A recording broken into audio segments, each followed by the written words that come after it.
12 अगस्त 2018 famous physicist इग्विन Newman Parker के नाम पे नासा लॉन्च करते हैं पार्कर सोलर प्रोब, जिसको सन के आउटर कोरोना लेयर को स्टडी करने के लिए भेजा गया और अर्थ से तकरीबन 9.8 सोलर राडी यानी कि 6.9 मिलियन किलोमीटर के दूरी तय करके by 2025 almost 6,90,000 kilometre per hour के स्पीड से ये सन के कोरोना लेयर के एकदम नज़दीक चले आएंगे और ये करते ही पार्कर सोलर प्रोब बन जाएगा the very first spacecraft in the world to touch the sun and the fastest object ever made by humans.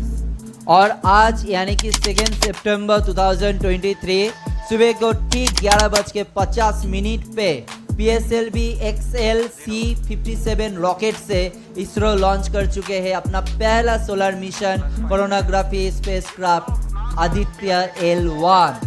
सो भारत का एकदम पहला सोलर प्रोब आदित्य L1 कहाँ तक जाएगा, क्या है इस मिशन का इम्पोर्टेंस, क्या है इस मिशन का बजट और कैसे Aditya L1 Parker solar probe से अलग है, चलिए देखते हैं आज इस इंटरेस्टिंग वीडियो पर। लेकिन उससे पहले जिन लोगों ने अभी तक इस चैनल को सब्सक्राइब नहीं किया है जल्द से जल्द इस चैनल को सब्सक्राइब कर दीजिए और साइड में जो बेल आइकन है उसको भी क्लिक कर दीजिए ताकि इस चैनल पर अपलोड किए जाने पर हर एक नोटिफिकेशन जल्द से जल्द आप लोगों तक पहुंच जाए, क्योंकि एज आई ऑलवेज से इस चैनल पे एक के बाद एक time to time interesting topics के ऊपर वीडियो आते रहेंगे और आते रहेंगे। It's a dream come true for Team Aditya L1, and I'm extremely happy that Aditya L1 is injected in the intended orbit flawlessly by PSLV as always. And Aditya L1 solar panels are deployed and the spacecraft will be normal. And Aditya L1 has started its 125 days of long journey towards L1. We have our earth burns to rise the orbit. Aditya ये एक Sanskrit word है जिसका मतलब है सन। पहले सन के atmosphere के बारे में थोड़ा जान लेते हैं। सन के एटमॉस्फेरिक लेयर को मेनली 3 पार्ट्स में डिवाइड किया जाता है। The outer most layer is called the corona, जो सबसे पहले आता है। उसके बाद आता है द क्रोमोस्फियर और उसके बाद आता है फोटोस्फियर और फोटोस्फियर के बाद आता है the surface of the sun and the core. Complete solar eclipse के दौरान ये फोटोस्फियर जो होता है वो कंप्लीटली ढक जाता है and only the corona part that corona layer visible होता है, जो एक व्हाइटिश लेयर हम लोग खुली आंखों से देख पाते हैं, वही है दैट कोरोना लेयर। और कोरोना लेयर ही एकमात्र कंप्लीट इक्लिप्स के दौरान विजिबल होता है। और अब जानते हैं what is hello orbit and Lagrange point. कोई भी सेलेस्टियल बॉडी का खुद का एक ग्रेविटेशनल फोर्स होता है, लेकिन अलग अलग सेलेस्टियल ऑब्जेक्ट्स का ग्रेविटेशनल फोर्स ऑब्वियसली अलग अलग से ही होगा। फॉर एग्जांपल सन का ग्रेविटेशनल फोर्स और अर्थ का ग्रेविटेशनल फोर्स एक नहीं होगा। ऑब्वियसली सन का ग्रेविटेशनल फोर्स और अर्थ का ग्रेविटेशनल फोर्स अलग है, लेकिन ये दोनों ही अपने चारों ओर से उस ग्रेविटेशनल फोर्स को बाहर की ओर रिलीज करते हैं। जब सन के ग्रेविटेशनल फोर्स और अर्थ के ग्रेविटेशनल फोर्स बाहर की ओर रिलीज किया जाएगा तब एक अनबैलेंसिंग ग्रेविटेशनल फोर्स का क्रिएट होगा। लेकिन यही अनबैलेंसिंग ग्रेविटेशनल फोर्स एक पॉइंट में आकर एक बैलेंसिंग स्टेट और एक बैलेंसिंग ऑर्डर क्रिएट करते हैं और ग्रेविटेशनल फोर्स के साथ साथ सेंट्रीफ्यूगल फोर्स भी उसी पॉइंट में जाकर ग्रेविटेशनल फोर्स के साथ दैट बैलेंसिंग और स्टेबल एक कंडीशन और पोजीशन क्रिएट करते हैं। जिस पॉइंट में जाकर that centrifugal force and gravitational force एक बैलेंसिंग ऑर्डर क्रिएट करते हैं उसी पॉइंट को कहा जाता है लैग्रेंज पॉइंट। ये बहुत ही एक फिजिक्स एंड मैथमेटिक्स का जटिल इक्वेशन के ऊपर बना हुआ है। सन और अर्थ के बीच टोटल 5 लैग्रेंज पॉइंट है। अगर सन और अर्थ का अगर एक लाइन में इमेजिन करें तो फिर ठीक सन के पीछे है L3 यानी कि लैग्रेंज पॉइंट 3। सन और अर्थ के बीच में है L1 यानी कि लैग्रेंज पॉइंट 1 और ठीक अर्थ को क्रॉस करने के बाद आता है L2 यानी कि लैग्रेंज पॉइंट 2। वहाँ पर L4 and L5 equilateral triangle के वर्टेक्स पोजीशन पर है। लैग्रेंज पॉइंट का खासियत यही है कि इसी पॉइंट पर काफ़ी सारे स्पेसक्राफ्ट को भेजा जा सकते हैं और यहाँ पर भेजा गया स्पेसक्राफ्ट किसी भी पर्टिकुलर सेलेस्टियल बॉडी की ग्रेविटेशनल पुल से उसकी ओर खींचे नहीं चले जाएगा। मतलब अर्थ के ग्रेविटेशनल पुल से और फोर्स से अर्थ के ओर खींचा चला नहीं आएगा और वहाँ पर सन के भी ग्रेविटेशनल फोर्स से वो सन की ओर भी खींचा चला नहीं जाएगा, बल्कि एक स्टेबल पोजीशन पर सालों तक उस पॉइंट पर रह पाएगा।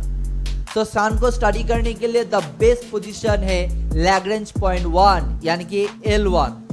वहाँ पर जेम्स वेब टेलीस्कोप को सेट किया गया है L2 पर, लैग्रेंज पॉइंट 2 पर। साल 1750 को Swiss mathematician Leonard Euler L1, L2 और L3 यानी कि Lagrange point 1, Lagrange point 2 and Lagrange point 3 का डिस्कवर करते हैं और बाद में Italian mathematician and physicist Joseph Louis Lagrange बाकी दो लैग्रेंज पॉइंट यानी कि L4 और L5 का डिस्कवर करते हैं। अब ये हैलो ऑर्बिट क्या है? हैलो ऑर्बिट एक 3 डायमेंशनल ऑर्बिट है जो कि लैग्रेंज पॉइंट के अराउंड रहते हैं।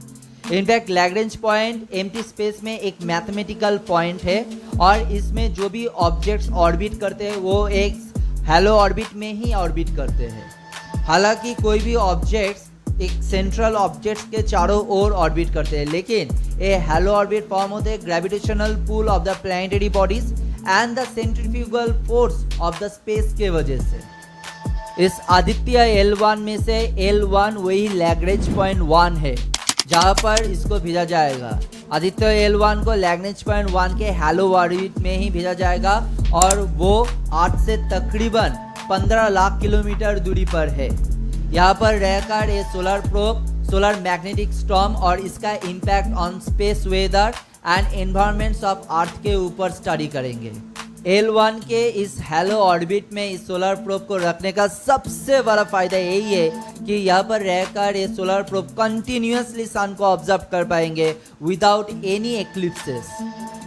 ये स्पेसक्राफ्ट कैरी कर रहे हैं टोटल 7 पेलॉड्स जो कि अपने electromagnetic particle and magnetic field detector के मदद से क्रोमोस्फीयर, फोटोस्फीयर और सन के आउटर मोस्ट लेयर यानी कि कोरोना को स्टडी करेंगे और साथ साथ स्टडी करेंगे chromospheric and coronal heating, physics of partially ionised plasma, initiation of corona mass ejection and flares. Total 7 payloads में से 4 है रिमोट सेंसिंग पेलॉड्स जो कि डायरेक्टली सन को ऑब्जर्व करेंगे और स्टडी करेंगे और बाकी 3 जो है वो है इन सिटू पेलॉड्स जो कि L1 पॉइंट पर रहकर वहाँ के पार्टिकल्स एंड मैग्नेटिक फील्ड को एनालिसिस और स्टडी करेंगे। साल 2008 में advisory committee for space research में पहली बार आदित्य मिशन का एक कॉन्सेप्ट प्रेजेंट किया जाता है और लॉन्च करने के बाद ये सोलर प्रोब L1 के हैलो ऑर्बिट में पहुंचेंगे जो कि अर्थ से 15 लाख किलोमीटर दूरी पर है और ये पूरे सोलर मिशन का टाइम ड्यूरेशन रखा गया है 5.2 इयर्स। अगर आदित्य L1 और पार्कर प्रोब के बीच अगर कंपैरिजन करें तो फिर आदित्य L1 मिशन का कुल बजट है सिर्फ 400 करोड़ रुपए, यानी कि नेक्स्ट 7 सितंबर थर्सडे को रिलीज होने वाले शाहरुख खान की मूवी जवान का बजट इससे सिर्फ 100 करोड़ कम है। वहाँ पर ही पार्कर प्रोब का बजट है 1.5 बिलियन डॉलर। आदित्य L1 जहाँ पर सन के डिफरेंट लेयर्स के ऊपर स्टडी करेंगे और इसके पोटेंशियल इम्पैक्ट ऑन अर्थ के ऊपर भी स्टडी करेंगे, पार्कर प्रोब का फोकस रहेंगे सिर्फ और सिर्फ सन के कोरोना के ऊपर। सन के कई सारे अनसॉल्व्ड मिस्ट्रीज में से सबसे बड़ा मिस्ट्री ये है कि सन के अपर एटमॉस्फेयर का टेम्परेचर है 10 लाख डिग्री सेंटीग्रेड, जहां पर लोअर एटमॉस्फेयर का टेम्परेचर है ओनली 5730 डिग्री सेंटीग्रेड। और साथ ही साथ सन से निकला हुआ रेडिएशन कैसे अर्थ के एटमॉस्फेरिक डायनेमिक्स को शॉर्टर टर्म और लॉन्गर टर्म के लिए इफेक्ट करते हैं, ये भी जानना काफ़ी इंटरेस्टिंग रहेगा। होप कि आदित्य L1 इन सभी अनसॉल्व्ड मिस्ट्रीज को सॉल्व कर पाएंगे। सो आज के वीडियो यहाँ पर ही खत्म करते हैं। आशा करते हो कि ये वीडियो आप लोगों को अच्छे लगे होंगे। अगर अच्छे लगे तो प्लीज़ वीडियो को ज़रूर एक लाइक दीजिएगा और हाँ नए हैं तो फिर चैनल को ज़रूर सब्सक्राइब कीजिएगा और साइड में जो बेल आइकन है उसको भी क्लिक कीजिएगा। तो मिलते हैं और एक नए इंटरेस्टिंग टॉपिक के साथ, तब तक के लिए bye bye and take care.